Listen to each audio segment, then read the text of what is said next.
எனக்கு திருமணம் ஆகி 1 வருஷம் 2 வருஷம் ஆகுது. ஆனா, எனக்கு இன்னும் குழந்தை இல்ல. ரிப்போர்ட்ஸ்லாம் கரெக்ட்டா இருக்கு. இருந்தாலும் வந்து பார்த்தீங்கன்னா, கருத்தரிக்க மாட்டேங்குது அப்படின்ற தமிழ்நாட்ல இந்தியா முழுக்க நெறைய பெண்கள் வந்து பார்த்தீங்கன்னா, புலம்பிட்டு இருக்காங்க. அவங்களுக்கான இந்த வீடியோ தான் நான் பதிவு செய்றேன். ஓகேவா? புதிதாக திருமணம் ஆகியிருந்தாலும் சரி, திருமணம் பண்ணறதுக்கு முன்னாடியும் சரி, பண்ணியிருந்தாலும் சரி. சரிங்களா? இந்த வீடியோவ கேட்டீங்கன்னா, உங்களுக்கு கட்டாயமாக குழந்தை கருத்தரித்தல் நடைபெறும். சரிங்களா? ஒண்ணே ஒண்ணு பல 4, 5 மேட்டர் தாங்க. வேற எதுவுமே இல்ல. இது நீங்க கடைப்புடிச்சீங்கன்னா, கட்டாயம் வந்து பார்த்தீங்கன்னா, இயற்கையாவே வந்து கருத்தரித்தல் நடக்கும். சரிங்களா? அதாவது வீட்டு வேலைகள்ல முடிஞ்ச வரைக்கும் நீங்களே செய்யுங்க. சரிங்களா? இப்ப இருக்கிற காலகட்டத்தில துணி துவைக்க வாஷிங் மிஷின், சட்னி மாவு அரைக்க வந்து பார்த்தீங்கன்னா, கிரைண்டரு இது போன்ற செயல்கள்ல பெண்களுக்கு வந்து பார்த்தீங்கன்னா, வெயிட் அதிகமா போடுது. ஏன்னு கேட்டீங்கன்னா, வீட்டு வேலை பொதுவாவே அதிகமா செஞ்சுக்கிறதுனால, அவங்க வந்து வேலை அதிகமா இருந்து உணவு உட்கொள்ற விகிதம் வந்து பார்த்தீங்கன்னா, அதிகமா இருக்கும். ஆகையால அதிக உணவு உட்கொள்வாங்க. வெயிட் போடும். வெயிட் போடுறதுனால வந்து கொழுப்பு ஏறும். கொழுப்பு ஏறுச்சுனாவே வந்து பார்த்தீங்கன்னா, ஆட்டோமேட்டிக்கா கர்ப்பப்பையில நீர்க்கட்டிகள் சேரும். ஆகையால நீங்க வந்து எ முடிஞ்ச வரைக்கும் உங்களுடைய கையாலே துணி துவைங்க. முடிஞ்ச வரைக்கும் என்னென்ன வேலைய செய்ய முடியுமோ, வேர்வை சிந்தி செஞ்சீங்கன்னா, உங்களுக்கு வருங்காலத்தில பிரச்சனை இருக்காது. ரைட்டுங்களா? இன்னொன்னு என்னன்னா, இப்ப இருக்கிற பெண்கள்லாம் வந்து பார்த்தீங்கன்னா, ஜாப்புக்கு போயிட்டுருக்காங்க. மன அழுத்தம் இருக்கு. மன அழுத்தம் இருந்தாவே ஆட்டோமேட்டிக்கா வந்து பார்த்தீங்கன்னா, கர்ப்பப்பையில கருமுட்டைகள் வளர்ச்சி விகிதம் குறையும். இது சயின்டிஃபிக்கா நிரூபிச்சிருக்காங்க. நான் சும்மா சொல்லல. சரிங்களா? 3வது இன்னொன்னு விஷயம் என்னன்னா, உணவு பழக்கங்கள்.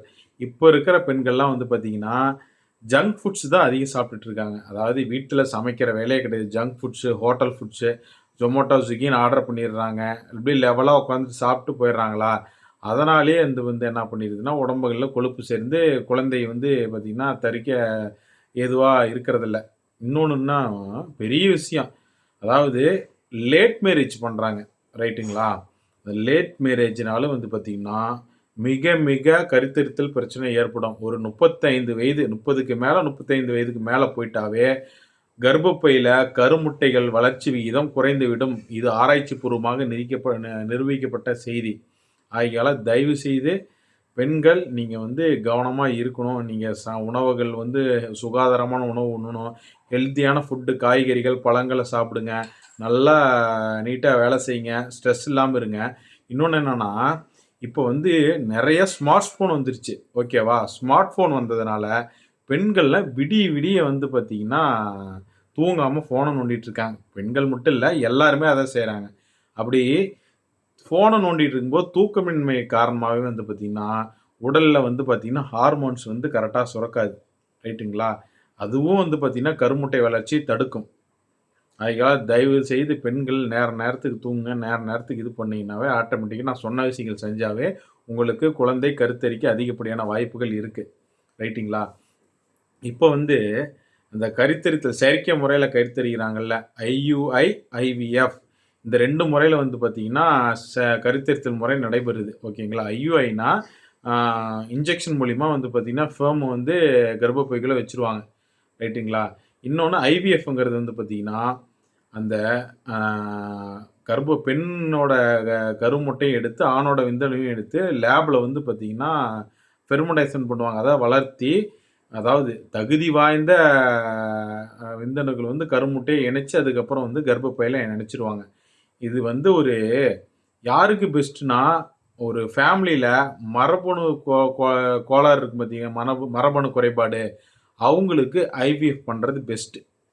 ஏன்னு கேட்டீங்கன்னா, IVF பண்ணும்போது வந்து பார்த்தீங்கன்னா, நல்லா தேர்ந்தெடுக்கப்பட்ட அ விந்தணுக்கள மட்டும் தான் கருமுட்டைகள மட்டும் தான் வந்து பார்த்தீங்கன்னா, அந்த பெர்மனைட் பண்றதுக்கு அந்த லேப்ல இது பண்ணுவாங்க. சரிங்களா? அப்படி இருக்கும் பட்சத்தில, அந்த மரபணு குறைபாடு இருந்தா, அது முற்றிலுமா தவிர்த்தலாம். சரிங்களா? IUIல வந்து பார்த்தீங்கன்னா, மேக்ஸிமம் ஒரு 50,000 ரேஞ்சு காஸ்ட் ஆகும். IVFல பார்த்தீங்கன்னா, ரூ. 1,50,000 வரைக்கும், 2, 3 லட்ச ரூவா வரைக்கும் போகுது. இதுதான் வந்து ஒரு மார்க்கெட்டிங் ஆயிப்போச்சு. ஏன்னா, இப்ப ஜெனரல் மெடிசின விட அனைத்து மாவட்டங்கள்லயும் வந்து பார்த்தீங்கன்னா, ஏகப்பட்ட கருத்தரித்தல் மையம் தான் இருக்கு. அங்க ஃபுல்லா மக்கள் குவிஞ்சுகிட்டே தான் இருக்காங்க. காச குடுத்து உங்க உடல கெடுத்துக்கிட்டு, நீங்க போய் செயற்கை முறையில கரு வைக்கிச்சுக்கிட்டு, அது நல்லதா படல. தயவு செய்து பெண்கள் இனிமேலும் நீங்க கவனமா இருக்கணும். வீட்டு வேலைகளை செய்யுங்க, ஜங்க் ஃபுட்ஸை தவிர்த்துங்க, நல்லா தூங்குங்க, நல்லா ஸ்ட்ரெஸ் இல்லாமல் வேலை செய்யுங்க, ஃபோனை நோண்டாமல் இது பண்ணுங்க, ரைட்டுங்களா? அப்புறம் இன்னொரு ஒரு முக்கியமான தகவல், என்னோட ரிப்போர்ட்ஸ், அதாவது எனக்கு குழந்தை இல்ல, 1 வருஷம் 2 வருஷம் ஆயிடுச்சு, கல்யாணம் ஆகி குழந்தை இல்ல. என்னோட ரிப்போர்ட்டும் எங்கள் வீட்டுக்கார் ரிப்போர்ட்டும் வந்து பார்த்தீங்கன்னா பர்ஃபெக்டாக இருக்கு அப்படின்றவங்களுக்கு தான் இந்த பதிவு, இந்த ஒரு தகவல். அதாவது உங்களுக்கு ரிப்போர்ட் எல்லாம் கரெக்டாக இருக்குதுன்னா, உங்கள் உடலில் வந்து பார்த்தீங்கன்னா, ஒன்று ஃபீமேல் உடம்புல வந்து பெண்கள் உடம்புல ரத்தத்தின் அளவு வந்து கம்மியாக இருக்கும், ரைட்டுங்களா? அவங்க வந்து மாதம் மாதம் வந்து பீரியட் ஆகிறதுனால ஆட்டோமேட்டிக்காக அவங்களோட உடலில் வந்து பார்த்திங்கன்னா ரத்தத்தின் அளவு குறைஞ்சாவே கருமுட்டையோட உற்பத்தி குறைவாக இருக்கும், சரிங்களா? ஒரு செடிக்கு தண்ணி எப்படியோ மனித உடலுக்கு ரத்தம் அப்படி.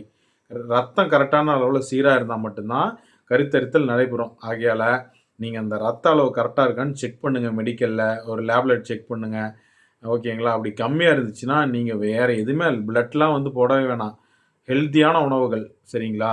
என்ன பண்ணுறீங்க, முருங்கைத்தலை சூப்பு, பீட்ரூட்டு ஜூஸு, காலையில் எழுந்திரிச்ச உடனே நெல்லிக்காய் ஜூஸு, அதாவது ஒவ்வொரு நாளும் ஒவ்வொரு கொண்டக்கடலை, மெயினாக கொண்டக்கடலை சேர்த்துங்க, கருப்பு சுண்டல்பாங்க, இதெல்லாம் வந்து இந்த பேரிச்சம்பழம் நல்லா ஹெல்த், அப்புறம் மாதுளம்பழம் நல்லா ஹெல்த்தியான ஃபுட்டாக 1 வருஷம் கண்டினியூ பண்ணுங்க. ஆயில் ஐட்டத்தெல்லாம் தவிர்த்துருங்க, கட்டாயமாக உங்களுக்கு குழந்தை இருக்கும், 100% நான் அடித்து சொல்கிறேன். அதே சமயம் ஒரு சில பெண்களுக்கு பிளட் லெவலும் வந்து கரெக்டாக இருக்கும், அப்படி இருந்தால் கூட கருத்தரித்தல் வந்து நடக்காத ஒரு சிலர் இருப்பாங்க. அவங்களுக்கு வந்து பார்த்திங்கன்னா ஏன்னு கேட்டிங்கன்னா அந்த புது ரத்தம் உற்பத்தி ஆகிறது குறைவாக இருக்கும்.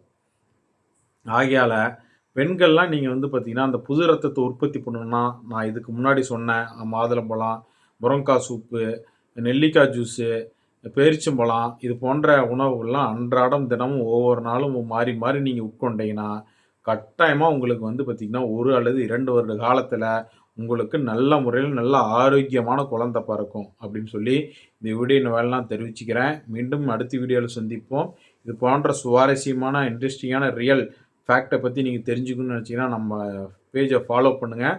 அப்போ தான் நான் அடிக்கடி போடுற வீடியோஸ்லாம் உங்களுக்கு நோட்டிஃபிகேஷன் வரும், இன்டிமேஷன் வரும், பார்த்து தெரிஞ்சுக்க முடியும். அடுத்த வீடியோவில் சந்திப்போம். டாட்டா, பாய் பாய். மறக்காமல் லைக் பண்ணுங்கள், ஷேர் பண்ணுங்கள் உங்கள் ஃப்ரெண்ட்ஸுக்கு.